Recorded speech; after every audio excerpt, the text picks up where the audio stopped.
भी बड़ा इंटरेस्टिंग एक ये शुरू होगा जो फेज है तहरीक इंसाफ का, क्योंकि एविडेंस लेके end of the day evidence देना पड़ेगा दिस वे और दैट वे। अगर इमरान खान साहब के खिलाफ है तो एविडेंस देना पड़ेगा। तो देखना ये कि एविडेंस कितना आता है। I think Tehreek Insaf should look forward to it, because वो जुडिशियल कमीशन तो नहीं बांट सकता, लेकिन एविडेंस जो प्रेजेंट होगा वो ये इस बात का फैसला जरूर करेगा, ये बात जरूर डिटरमिन करेगा कि वो जो क्लेम्स हैं तहरीक इंसाफ के, वो कहेंगे देखें जी हमारे खिलाफ एविडेंस ही नहीं, अगर एविडेंस पेश ना किया गया तो, या सर्कमस्टेंशियल एविडेंस हुआ तो let's see what kind of evidence comes through. लेकिन ये जरूर है कि ये डेवलपमेंट बहुत सीरियस है तहरीक इंसाफ के लिए अगर उसको देखा जाए तो। और इसमें मैं आपसे ये भी पूछना चाहूंगी कि क्योंकि इसका एक गठजोड़ जो है वो तहरीक इंसाफ से और इमरान खान से जोड़ा जाता है और अब इस केस में जो है वो पेशरफ देखी जा रही है, तो इसका मतलब रियासत की जो एक सख्त पॉलिसी है टुवर्ड्स खान साहब या टुवर्ड्स पीटीआई, उसमें कोई तब्दीली नजर नहीं आई है। नहीं जी, पिछले काफी महीने से उसमें बिल्कुल तब्दीली नहीं है। बहुत क्लैरिटी के साथ रियासत अपनी पॉलिसी पर अमल कर रहा है एंड दैट्स नॉन निगोशिएबल। कोई निगोशिएशन इमरान खान साहब के साथ नहीं होंगी, कोई बातचीत नहीं होगी, उनके लिए कोई सॉफ्ट कॉर्नर नहीं है, उनके लिए कोई, आप देखा, मैं अक्सर मिसाल देता हूँ अपने प्रोग्राम्स पे कि नवाज शरीफ साहब 1999 का वाकया जब उनको गिरफ्तार किया गया, खू हो गया पाकिस्तान, एक साल बाद पाकिस्तान से बाहर चले गए। 2017 में उनको सजा हुई, 2018 एक साल, सवा साल, 1.5 साल के बाद पाकिस्तान से बाहर चले गए। तो अमूमन एक साल वो थ्रेशोल्ड होता है, साल सवा साल के बाद जब बातचीत शुरू हो जाती है, जब सियासतदान की मुश्किलात कम होनी शुरू हो जाती है, उनके साथ डील होती है और या कोई डील ऑफर होती है। यहाँ पर मसला ये नहीं है कि डील ऑफर हो रही है और इमरान खान साहब कबूल नहीं कर रहे, लग ऐसे रहा है कि यहाँ पे डील ऑफर भी नहीं हो रही है। और बड़ी क्लैरिटी के साथ एक बात बार बार तर्जुमान जो फौज के हैं वो सारे कहते हैं, फौज एस्टैब्लिशमेंट के जो भी ये हमें हमारे पास आते हैं टीवी में, जो उधर का पैगाम लेकर आते हैं, तर्जुमान नहीं, जो उधर का पैगाम ज्यादा लेकर आते हैं, वो ये कहते हैं कि कोई सॉफ्ट कॉर्नर नहीं है, कोई लेटिंग अप नहीं है तहरीक इंसाफ के लिए। तो ये जो बिल्कुल ही जीरो टॉलरेंस, या जीरो टॉलरेंस तो ना नहीं कहूंगा इसको, लेकिन जो बिल्कुल ही पॉलिसी है कि बात भी नहीं करनी जी। ये अमूमन सियासत में या मुल्क चलाने में अगर कामयाब हो गए तो हो सकता है वो इमरान खान को अगले 10 साल भी जेल में रखे और ये मुल्क ऐसे ही चले, लेकिन अमूमन ये चला नहीं करती। You need to give space for political parties, खासकर मकबूल सियासी जमातों को स्पेस देनी पड़ती है, जो ड्यू स्पेस होती है उनकी। आप ये पाकिस्तान में होता तो है, केस बनते हैं, उन पर सजाएं हो जाती हैं, सजाएं जैसी तैसी भी हो। अब देखिए सारी केसों में अगर उनकी जमानत भी हो गई तो न्यू टाउन थाने की किसी केस में गिरफ्तारियां ना दी, ये पाकिस्तान में होता। अनफॉर्चुनेट है, बड़ी अनफॉर्चुनेट बात है कि पाकिस्तान में होता, और हम इसको नॉर्मल कह रहे हैं कि होता नहीं होना चाहिए, लेकिन होता है। जिसमें किसी भी केस में आपको अंदर डाल देंगे, हो सकता है वो 10 साल आपको इन केसेस में अंदर डाल करें, लेकिन ये होना नहीं चाहिए। Democracies do not work like, they work according to some sort of rule of law, कोई कानून के तहत काम होता है। हमारे यहाँ पे बस ताकत का एक निजाम है, वो ताकत का निजाम जब तक ताकत वो डंडा फिरेगा तो फिरता रहेगा।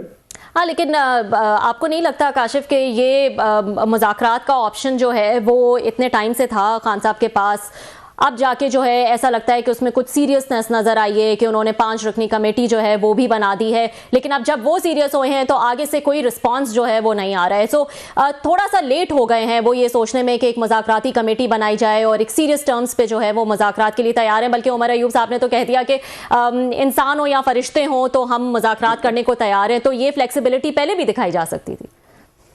देखिए, इन्होंने बारहा तहरीक इंसाफ की जानिब से इमरान खान साहब जेल से ये कहते रहे कि हम इस्टेब्लिशमेंट से बात, इस्टेब्लिशमेंट बार बार आके प्रेस कॉन्फ्रेंस में कहती रही कि हम इनके साथ बात नहीं करें, अगर साथ बात करनी है तो सियासतदानों से करें।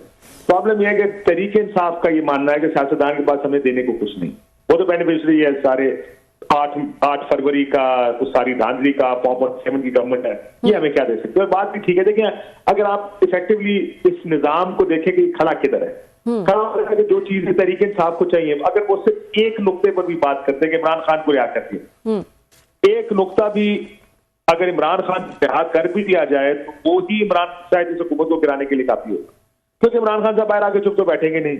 उनकी क्राउड पुल क्या है, वो मकबूल एक लीडर है, ये हम सब जानते हैं। उन्होंने उनके 8 फरवरी का इलेक्शन ही उठा के देख लें, उससे पहले कि उनकी पॉलिटिकल एक्टिविटी जो जलसे जुलूस है उठा के देख लें, तो मकबूल तो वो बहुत है।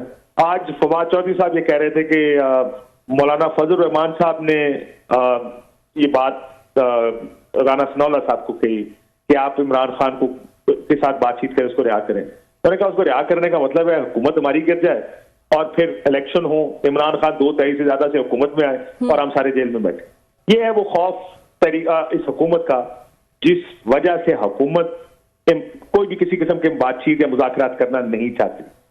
इमरान खान की मकबूलियत जो सबसे बड़ा एडवांटेज है उनका, वही उसका सबसे बड़ा डिसएडवांटेज है कि इतनी मकबूलियत है जिसका खौफ सबको है, जिसकी वजह से कोई ये चांस नहीं लेना चाहता कि उनके साथ बातचीत हो और वो किसी तरह जेल से बाहर आ जाए, क्योंकि उनका जेल से बाहर आना it will disturb the Apple cart.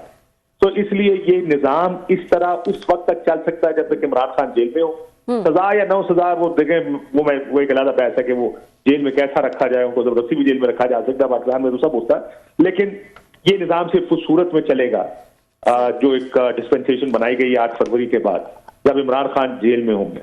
और मेरा ख्याल है इसी वजह से उनके साथ कोई बात, इमरान खान का बात करना भी चाहे, लेकिन सियासतदान क्या बात करेगा, क्या दे सकती है तहरीक इंसाफ को हुकूमत या इवन एस्टैब्लिशमेंट। तो इमरान खान एस्टैब्लिशमेंट से पहले भी बात करना चाहते थे। The only thing that has changed now is कि अब ये कह दिया है उन्होंने कि वो सियासतदानों से भी बात करने को तैयार है।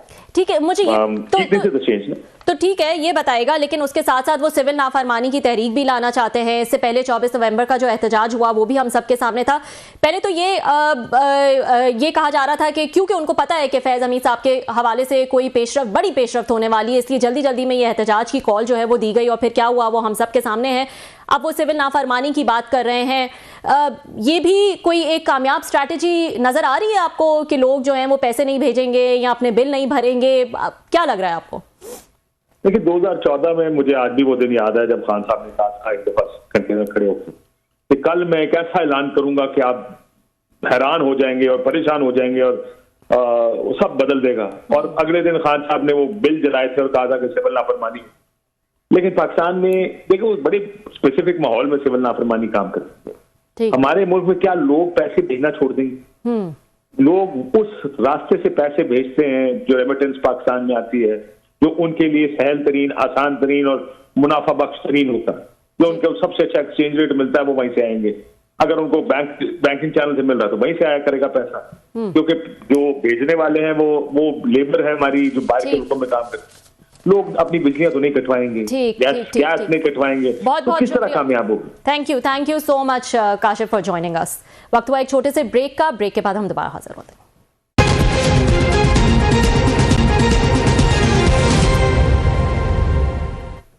वेलकम बैक नाज़रीन। आज दुनिया भर में इंसानी हुकूक का आलमी दिन मनाया जा रहा है।